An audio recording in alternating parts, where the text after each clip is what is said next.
이게 뭐예요? 복도에 물이 있잖아요. 이 나이에 일은 왜 하세요? 말기도 못 알아듣고 유미진이었습니다. 명품 핸드백을 한 손에 들고 짙은 화장을 한 얼굴에는 분노가 가득했죠. 정희는 아무 말 없이 고개를 숙였습니다. 유미진은 주변에 모여든 교사들을 의식한 듯 더욱 목소리를 높였습니다. 우리 애는 의대 갈 아이라니까요. 이런 사고 하나로 미래 망가지면 책임질 거예요? 서울의 한 초등학교, 이른 아침에 복도는 고요했습니다. 김정희는 낡은 대걸레를 손에 쥐고 천천히 바닥을 닦아나갔죠. 78배 나이에도 허리는 꼿꼿했고 손놀림은 정확했습니다. 복도 끝 창문으로 비치는 햇살이 물기 묻은 바닥에 반사되어 반짝였습니다. 그때였죠. 급하게 뛰어오던 여학생이 미끄러지며 쿵소리와 함께 넘어졌습니다. 아이는 팔을 붙잡고 울음을 터뜨렸고 정희는 재빨리 수건을 꺼내 다가갔습니다. 하지만 복도 저편에서 하이힐 소리가 요란하게 울리더니 누군가가 거칠게 정희를 밀쳐냈습니다. 이게 뭐예요? 복도에 물이 있잖아요. 이 나이에 일은 왜 하세요? 말기도 못 알아듣고 유미진이었습니다. 명품 핸드백을 한 손에 들고 짙은 화장을 한 얼굴에는 분노가 가득했죠. 정희는 아무 말 없이 고개를 숙였습니다.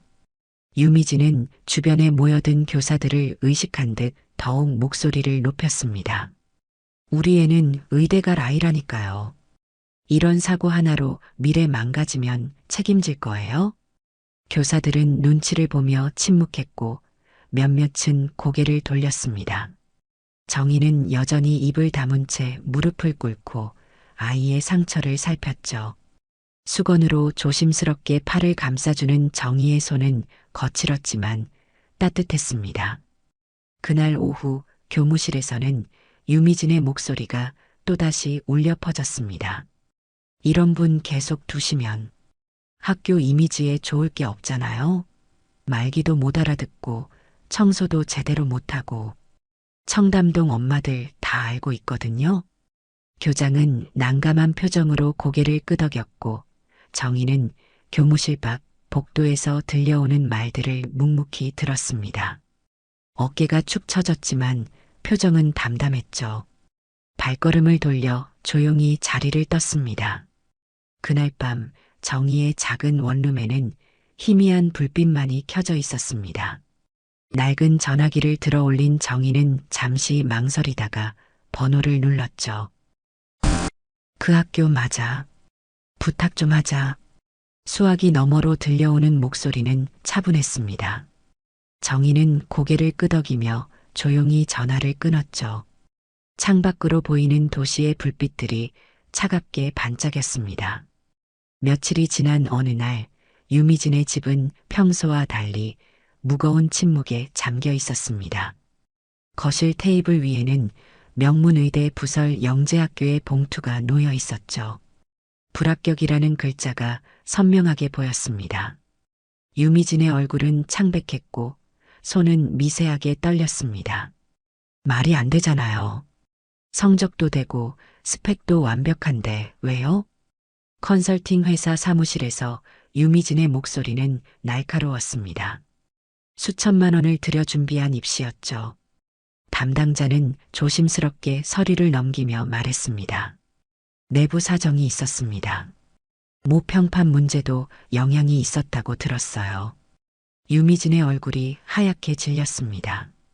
설마 입술이 바르르 떨렸죠. 담당자는 더 이상 말을 잇지 못했습니다. 사무실을 나선 유미진은 주차장에서 한참을 멍하니 서 있었습니다. 집으로 돌아온 유미진은 아들 도연의 방문을 조심스럽게 두드렸습니다. 책상에 앉아있던 도연은 어머니를 보고도 인사하지 않았죠. 벽에는 의대 포스터가 가득했지만 이제는 그저 무의미한 종이처럼 보였습니다.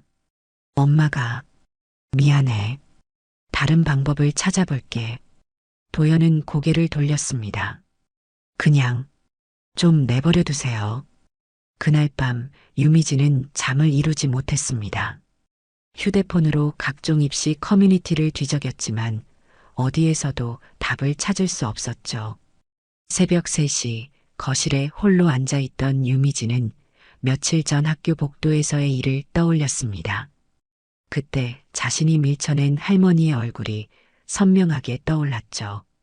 한편 같은 시각 정희는 작은 방에서 조용히 차를 마시고 있었습니다. 탁자 위에는 오래된 사진 한 장이 놓여 있었죠. 젊은 시절의 정희와 누군가가 함께 찍은 사진이었습니다. 정희는 사진을 바라보며 희미하게 미소를 지었습니다. 이제 시작이구나. 창밖으로는 여명이 밝아오고 있었습니다. 도시는 또 다른 하루를 준비하고 있었죠. 하지만 누군가에게는 모든 것이 흔들리는 하루가 될 것이었습니다. 학교 강당은 평소보다 붐볐습니다. 교육청 주간 특별 강연이 열리는 날이었죠. 학부모들은 모두 정장을 차려입고 앞자리부터 차례로 채워나갔습니다. 유미진도 평소처럼 가장 앞줄에 자리를 잡았죠. 명품 백을 옆 의자에 올려두고 주변을 둘러보았습니다. 무대 위로 사회자가 올라왔습니다. 마이크를 잡은 그의 목소리가 강당에 울려 퍼졌죠. 오늘은 특별한 분들을 모셨습니다. 국내외 의료 지원 사업을 총괄해온 김태경 박사님, 그리고 이 학교의 김정희 선생님이 오늘 함께 하셨습니다. 순간 강당 안이 술렁거렸습니다. 김정희? 그 청소부 할머니가?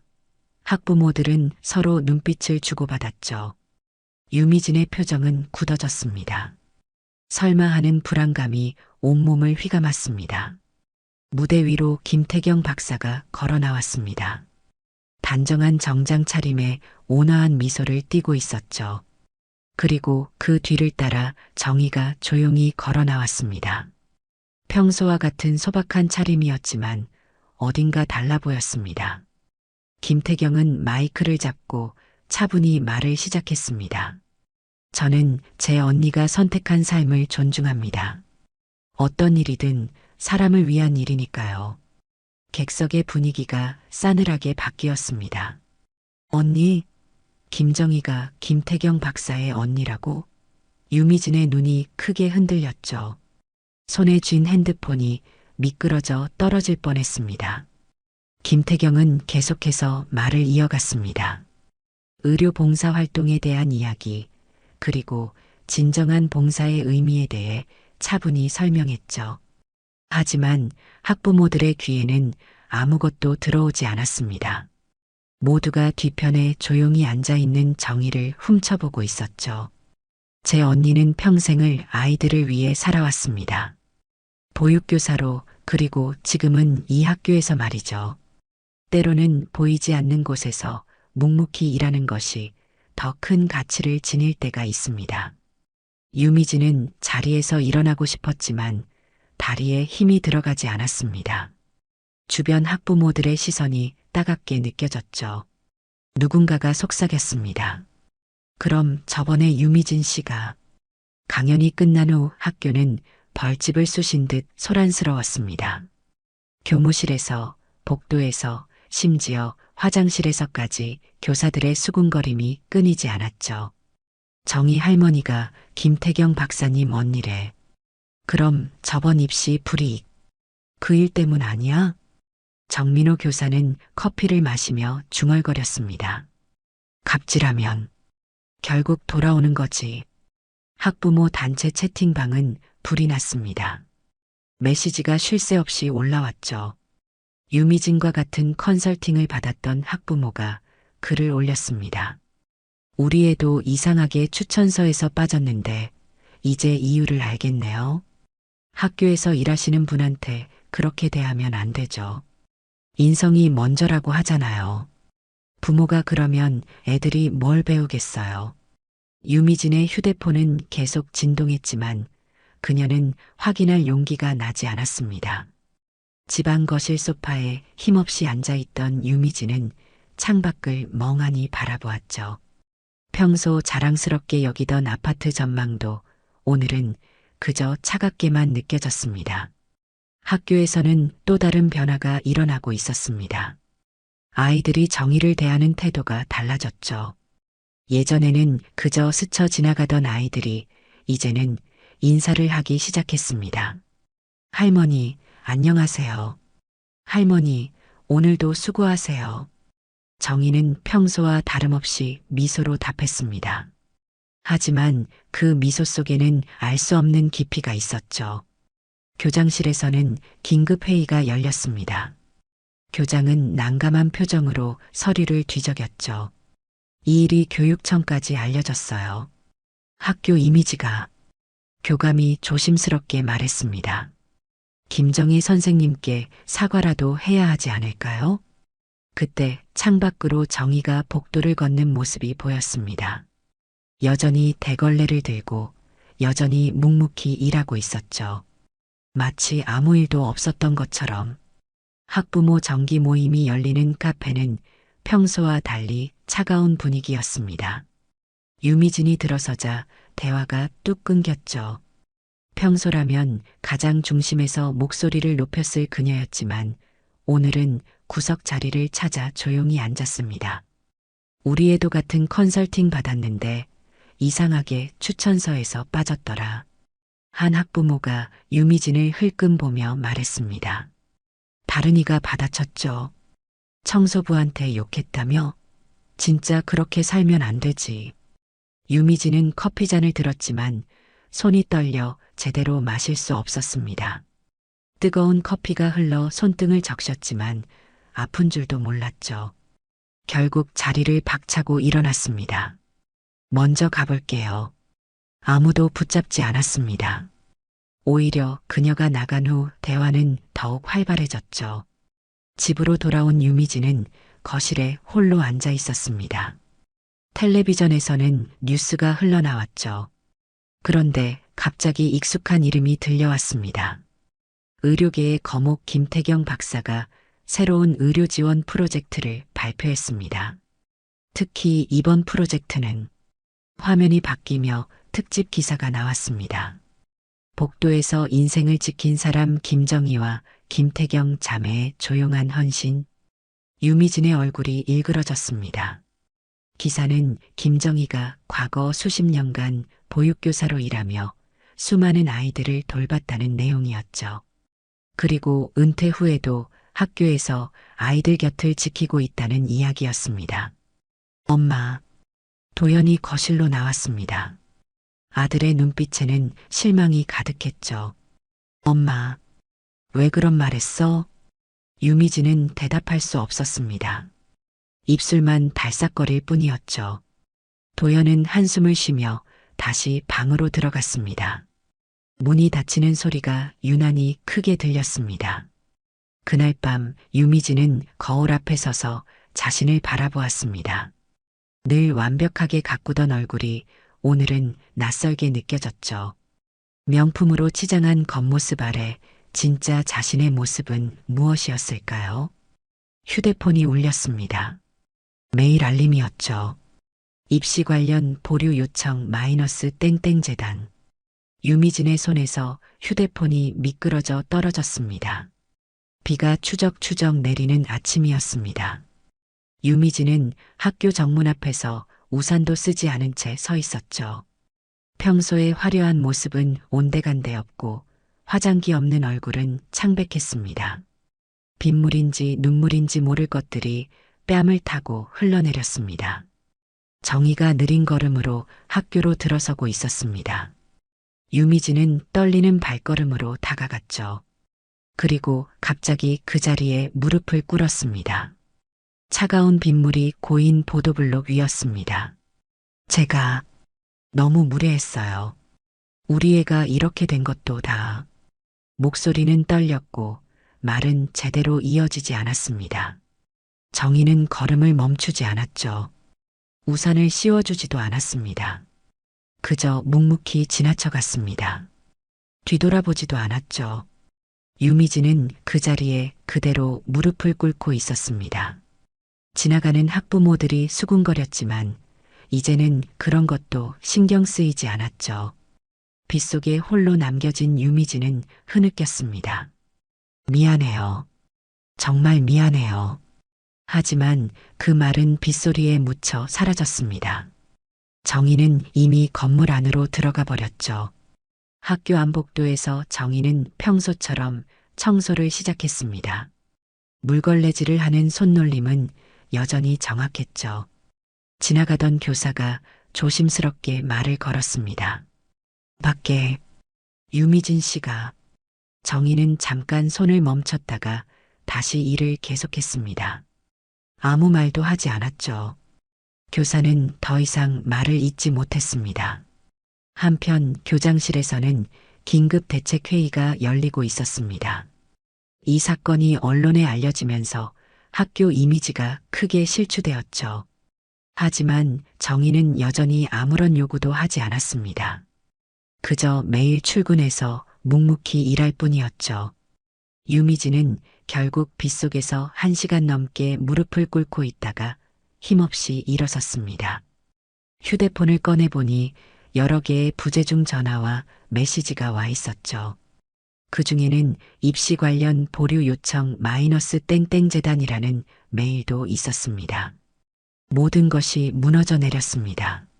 며칠이 지난 후 학교에는 평온함이 돌아왔습니다. 복도에 아침 햇살이 비스듬히 들어왔죠. 정희는 여전히 대걸레를 들고 복도를 걸었습니다. 어제와 같고 그저께와도 같은 모습이었습니다. 할머니 안녕하세요. 지나가던 아이들이 밝게 인사했습니다. 정희는 따뜻한 미소로 답했죠. 아이들의 발걸음 소리가 복도에 경쾌하게 울렸습니다. 유미진의 아들 도연도 그 중 한 명이었습니다. 망설이다가 정희 앞에 섰죠.